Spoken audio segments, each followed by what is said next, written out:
Baiklah, selamat siang. Saya Herman dari kelas A3 Manajemen Pagi akan membacakan hasil presentasi yang itu bab 5 krisis manajemen. Krisis terjadi bahkan pada perusahaan yang mengambil tindakan untuk menghindarinya. Tindakan alam dan peristiwa acak terjadi.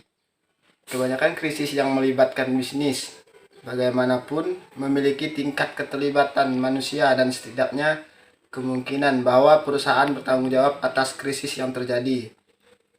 Krisis adalah situasi di mana kerugian terhadap orang atau properti telah terjadi atau akan segera terjadi.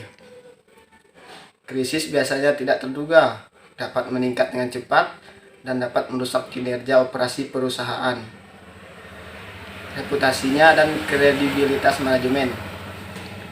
Krisis seringkali membutuhkan tindakan di bawah tekanan waktu, sehingga manajemen harus bertindak dengan rasa urgensi.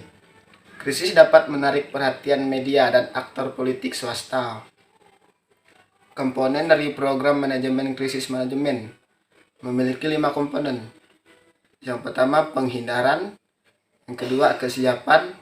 Yang ketiga, analisis akar penyebab. Keempat, respon. Dan yang kelima, resolusi. Penghindaran. Komponen terpenting dari program manajemen krisis adalah penghindaran, dan komponen terpenting berikutnya adalah kesiapsiagaan. Pendekatan terbaik untuk manajemen krisis adalah untuk mengurangi kemungkinan terjadinya krisis, dan prekursor penting untuk melakukannya adalah penilaian risiko internal dan eksposur perusahaan di lingkungan non-pasar. Kesiapan. Bagian penting dari kesiapan adalah pengorganisasian.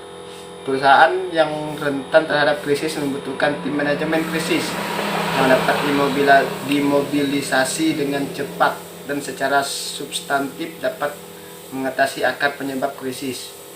Analisis akar penyebab. Langkah pertama dalam mengembangkan tanggapan yang efektif adalah menganalisis krisis ini jelas bagi banyak perusahaan.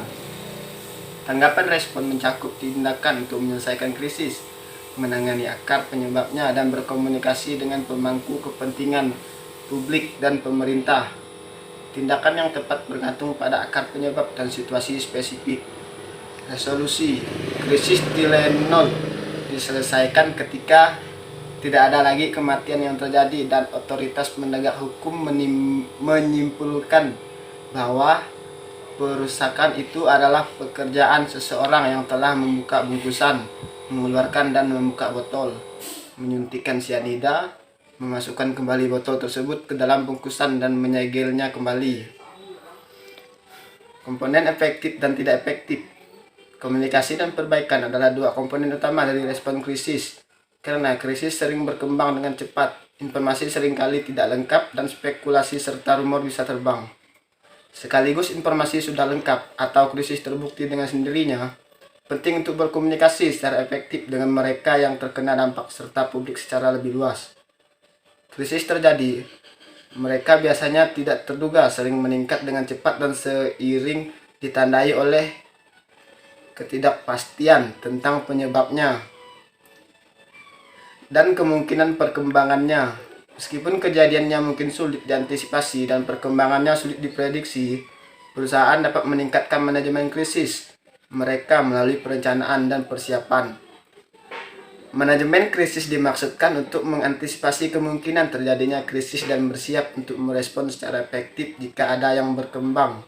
Komponen terpenting dari manajemen krisis adalah penghindaran, yaitu mengurangi kemungkinan terjadinya krisis. Baik, hanya itu hasil presentasi yang saya sampaikan. Jika ada salah kata, saya mohon maaf. Terima kasih.